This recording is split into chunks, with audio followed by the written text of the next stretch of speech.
not only can she grow a third hand, she can also make a fresh apple rot in an instant. And finally, she vanishes completely into thin air right on stage, leaving the judges absolutely terrified. The performer behind this horrifying act is Martin Portlock. Today, we are going to completely expose the secrets behind his first magic trick.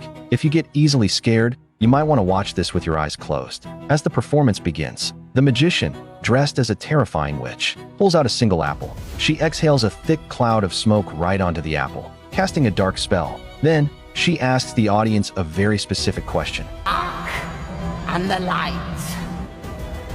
Which will you choose? This sentence is actually the core secret of the entire trick.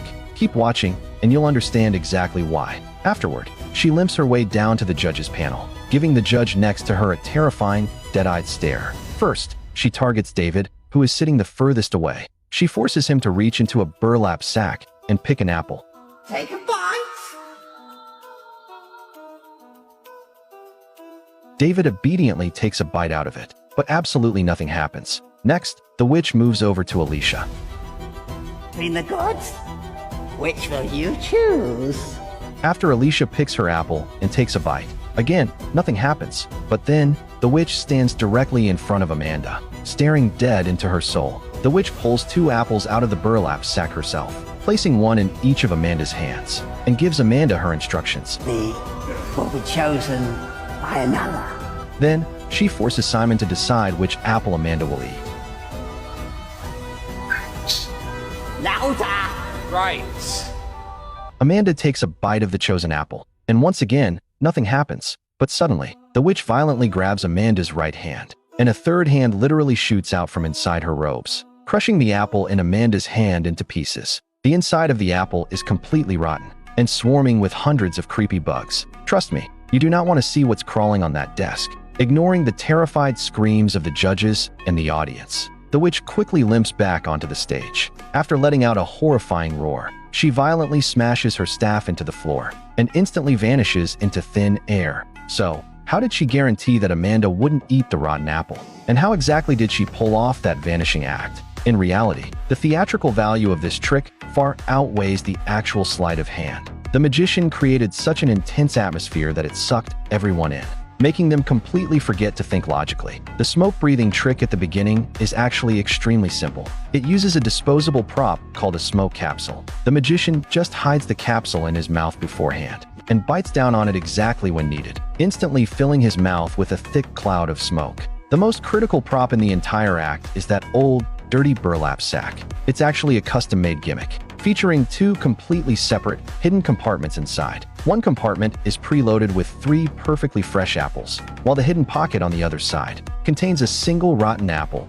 completely packed with bugs. When the witch tells David and Alicia to reach in and grab an apple, she deliberately opens the side with the fresh apples, letting them blindly pick from that safe section. So they will always pull out a perfectly normal apple. But because the easily scared Amanda is the true target of this act, to crank up the tension and horror, the witch doesn't let Amanda pick her own apple. Instead, she personally reaches into the sack, grabbing one good apple and the rotten one, and places them directly into Amanda's hands. Then she forces Simon to choose which one Amanda will eat.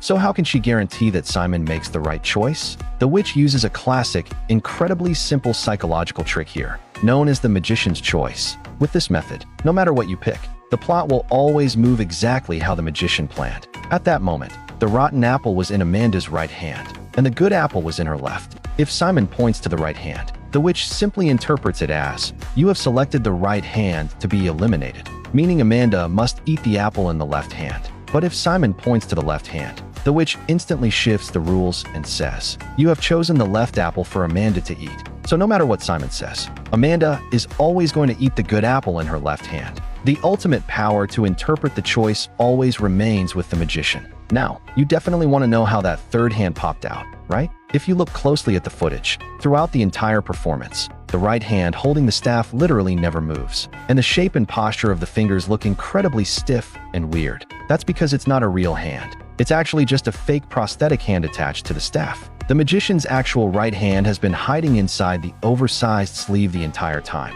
only moving the fake prop hand when absolutely necessary. After Amanda takes a bite of the normal apple, his real right hand violently shoots out from the robes to deliver the ultimate jump scare. Finally, let's break down the witch's sudden disappearance. This part is purely a clever lighting trick. The witch is dressed completely in black, making it extremely easy to blend into the shadows. Right before she vanishes, she deliberately triggers a pyrotechnic device hidden at the bottom of the staff. The moment the blinding sparks erupt, the stage crew instantly cuts all the lights. Using her dark costume as perfect camouflage, she simply walks off the back of the stage in the dark, creating the perfect illusion of vanishing into thin air.